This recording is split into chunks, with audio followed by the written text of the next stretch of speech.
The Infiniti G37 from 2009 to 2013 uses Nissan's intelligent key system, which allows you to program a key fob at home without visiting a dealer.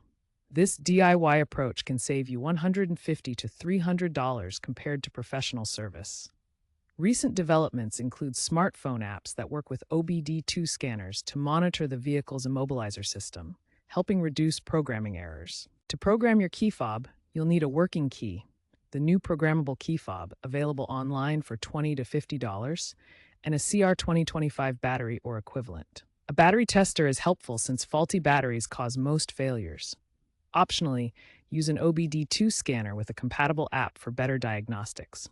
Use updated guides and resources, as outdated information can lead to failures.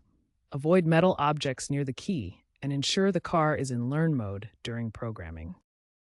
The programming process requires precise steps to pair the key fob with the vehicle's body control module. Here's how to do it step by step. Step 1. Close all car doors.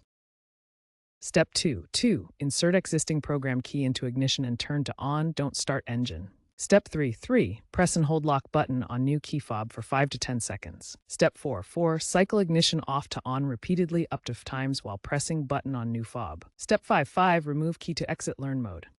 Important safety tips. Programming must be completed in under 30 seconds to avoid triggering anti-theft locks. If the battery has been disconnected or the vehicle jump-started, reprogramming might be required. The G37 system can handle up to 4 keys.